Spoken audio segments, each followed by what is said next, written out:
"Uncle," pleaded the nephew. "Nephew," returned the uncle sternly, "keep Christmas in your own way, and let me keep it in mine." "Keep it," repeated Scrooge's nephew, "but you don't keep it." "Let me leave it alone then," said Scrooge. "Much good it may do you, much good it has ever done you." "There are many things from which I might have derived good, by which I have not profited, I dare say," returned the nephew, "Christmas among the rest.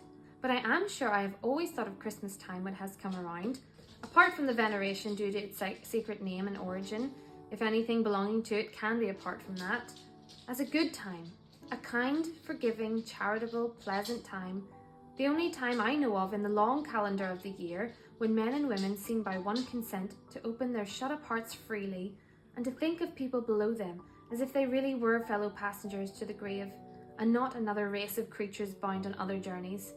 And therefore, uncle, though it has never put a scrap of gold or silver in my pocket, I believe that it has done me good, and will do me good, and I say God bless it."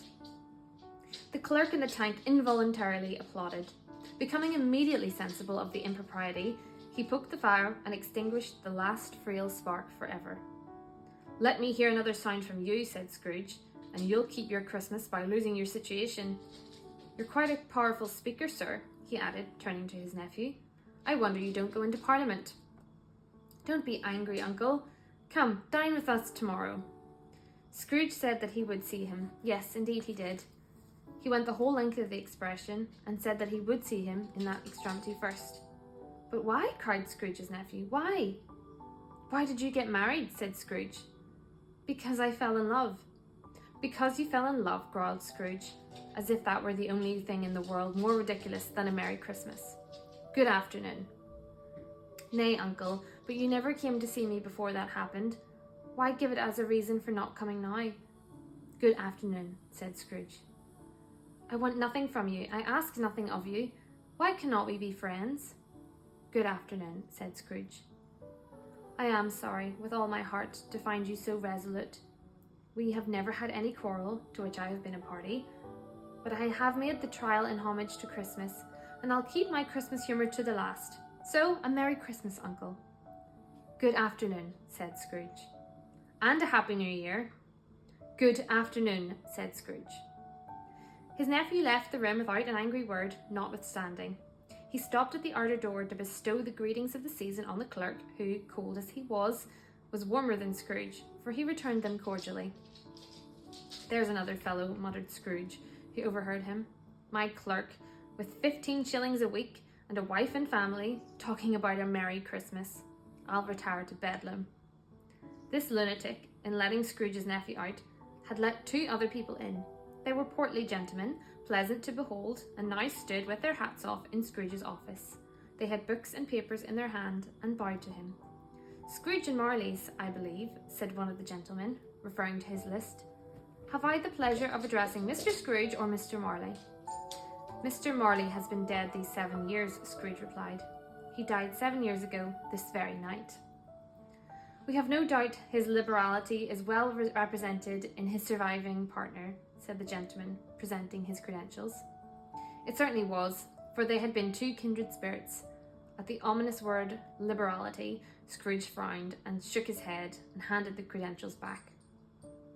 "At this festive season of the year, Mr. Scrooge," said the gentleman, taking up a pen, "it is more than usually desirable that we should make some light provision for the poor and destitute, who suffer greatly at the present time. Many thousands are in want of common necessaries. Hundreds of thousands are in want of common comforts, sir." "Are there no prisons?" asked Scrooge. "Plenty of prisons," said the gentleman, laying down the pen again. "And the union workhouses?" demanded Scrooge. "Are they still in operation?" "They are, still," returned the gentleman. "I wish I could say they were not." "The treadmill and the poor law are in full vigour then?" said Scrooge. "Both very busy, sir." "Oh, I was afraid from what you said at first that something had occurred to them in their useful course. I'm very glad to hear it." "Under the impression that they scarcely furnish Christian cheer of mind or body to the multitude," returned the gentleman, "a few of us are endeavouring to raise a fund to buy the poor some meat and drink and means of warmth. We choose this time because it is a time of all others when want is keenly felt and abundance rejoices. What shall I put you down for?" Nothing, replied Scrooge. You wish to be anonymous? I wish to be left alone, said Scrooge. Since you ask me what I wish, gentlemen, that is my answer. I don't make merry myself at Christmas, and I can't afford to make idle people merry. I help to support the establishments I have mentioned. They cost enough, and those who are badly off must go there. Many can't go there, and many would rather die. If they would rather die, said Scrooge, then they had better do it and decrease the surplus population. Besides, excuse me, I don't know that. You might know it, observed the gentleman. It's not my business, Scrooge returned. It's enough for a man to understand his own business and not to interfere with other people's. Mine occupies me constantly. Good afternoon, gentlemen. Seeing clearly that it would be useless to pursue their point, the gentleman withdrew.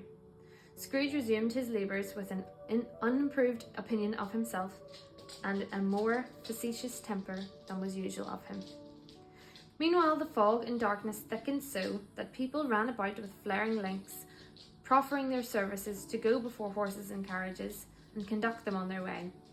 The ancient tower of a church, whose gruff old bell was always peeping slyly down at Scrooge out of a Gothic window in the wall, became invisible and struck the hours and quarters in the clouds with tremulous vibrations afterwards, as if its teeth were chattering in its frozen head up there.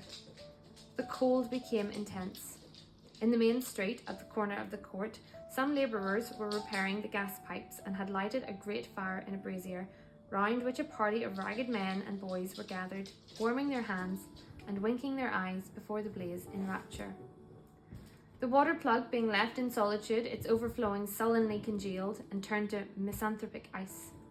The brightness of the shops, where holly sprigs and berries crackled in the lamp heat of the windows, made pale faces ruddy as they passed.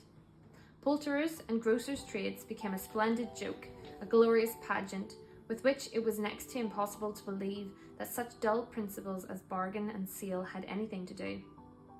The Lord Mayor, in the stronghold of the mighty mansion house, gave orders to his 50 cooks and butlers to keep Christmas as a Lord Mayor's household should, and even the little tailor, whom he had fined 5 shillings on the previous Monday for being drunk and bloodthirsty in the streets, stirred up tomorrow's pudding in his garret, while his lean wife and the baby sallied out to buy the beef. Thank you for joining me again for another reading from A Christmas Carol by Charles Dickens. If you missed the first little bit of the story, then you can go back and find yesterday's video. It is the Advent Calendar Day 2. There is no Day 1. I only started it yesterday, so if you're confused and looking for Day 1, that doesn't exist. So just start from Day 2 to start from the beginning of the story.